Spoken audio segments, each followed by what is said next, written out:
बिस्मिल्लाहिर्रहमानिर्रहीम। अस्सलाम वालेकुम। मैं डॉक्टर अयाज़ नई वीडियो के साथ आपकी खिदमत में हाजिर हूँ। आज की वीडियो में मैं आपसे डिस्पेप्सिया यानी बदहज़मी के बारे में बात करूँगा। डिस्पेप्सिया या बदहज़मी एक ऐसी आम मेडिकल कंडीशन है जिससे तकरीबन हर इंसान अपनी ज़िंदगी के किसी न किसी हिस्से में मुतासर होता है।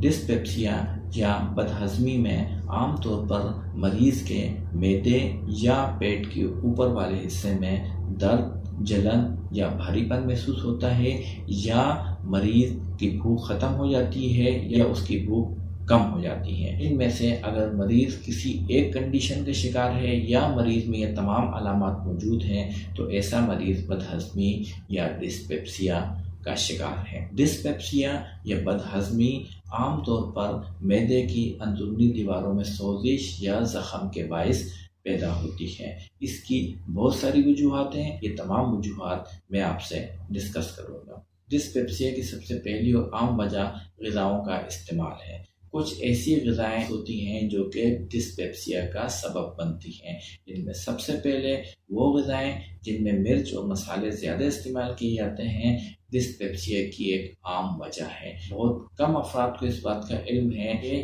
मीठे या शक्कर का इस्तेमाल भी डिस्पेप्सिया का एक सबब है।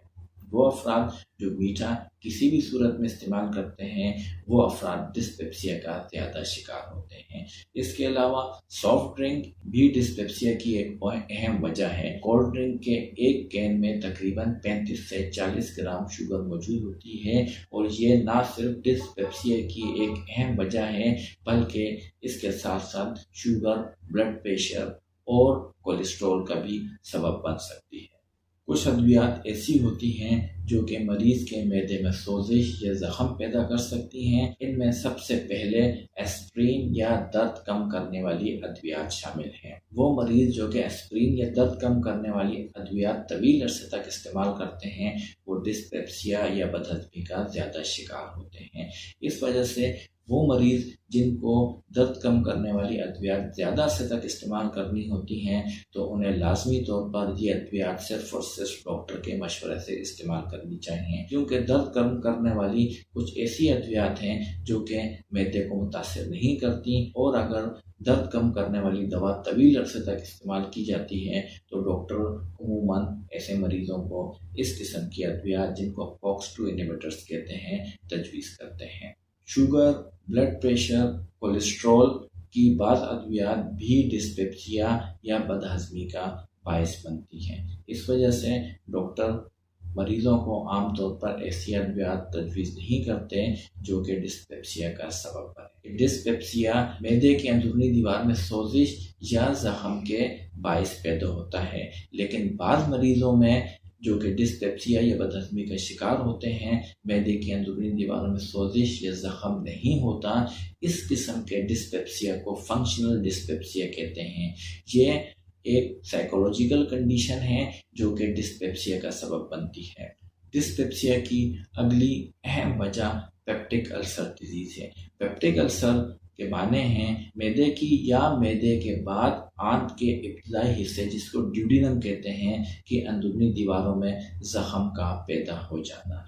ये ज़ख़म जिसे आमतौर पर पेप्टिक अल्सर कहते हैं दर्द कम करने वाली अद्वियात के तवील अरसे तक इस्तेमाल के बायस या फिर एक ख़ास जरासीम या बैक्टीरिया जिसको H. पाइलोरी या हेलिकोबैक्टर पाइलोरी कहते हैं उसके बायस पैदा होता है। वो मरीज़ जो कि पेप्टिक अल्सर डिजीज़ के शिकार हैं या जिनके मैदे में ज़ख़म है उन्हें लाजमी तौर पर अपना H. पाइलोरी टेस्ट करवाना चाहिए, और अगर H. पाइलोरी मैदे में मौजूद है तो उसका मुनासिब तरीके से इलाज करना चाहिए।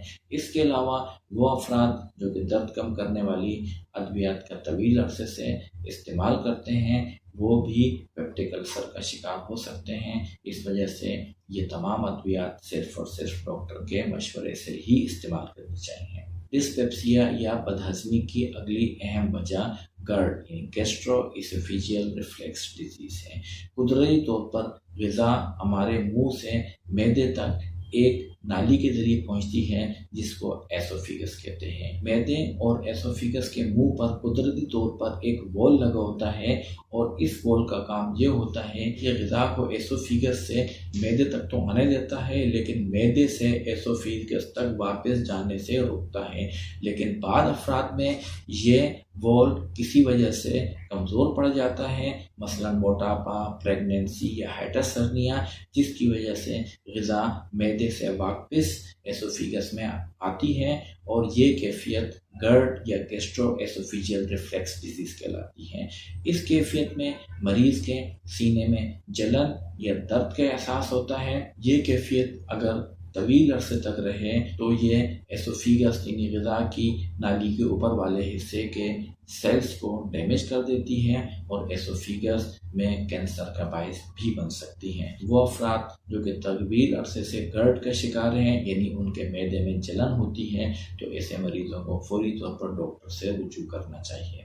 बदहज़मी या डिस्पेप्सिया की अगली अहम वजह गैस्ट्रोप्रेसिस है। वो मरीज़ जो कि शुगर का तवील अरसे से शिकार हैं और उनकी शुगर अनकंट्रोल्ड है यानी कंट्रोल में नहीं है, तो ऐसे मरीज़ों के मैदे में मौजूद मूवमेंट्स जिनको हम पेरिस्टालसिस कहते हैं या तो कम हो जाती हैं या बिल्कुल ख़त्म हो जाती हैं। इस वजह से ग़िज़ा काफ़ी तवील वक्त तक मैदे में मौजूद रहती है और डिस्पेप्सिया का सबब बनती हैं। इस वजह से वो तमाम मरीज़ जो कि तवील अरसे से शुगर के शिकार हैं और उनकी शुगर कंट्रोल में नहीं है, तो उनको यही एडवाइस है कि वो अपनी शुगर सही अंदाज में कंट्रोल करें ताकि वो गैस्ट्रोप्रेसिस और डिस्पेप्सिया से महफूज रह सकें। डिस्पेप्सिया या बदहज़मी की अगली अहम वजह एच पाइलोरी यानी हेलिकोबैक्टर पाइलोरी बैक्टीरिया है।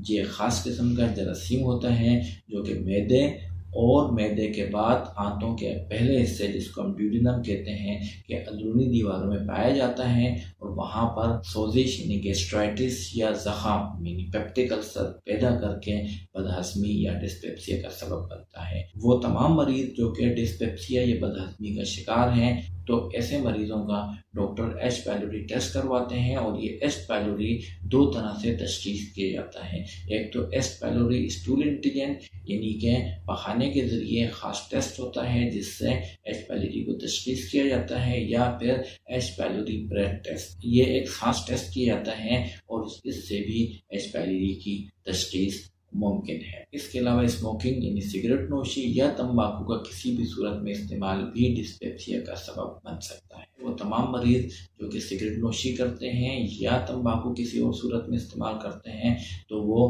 तंबाकू नोशी और सिगरेट का इस्तेमाल फ़ौरन तर्क करते हैं। डिस्पेप्सिया या बदहज़मी के मरीज़ के मुख्तलिफ टेस्ट करवाए जाते हैं ताकि इसकी असल वजह को तशख़ीस किया जा सके।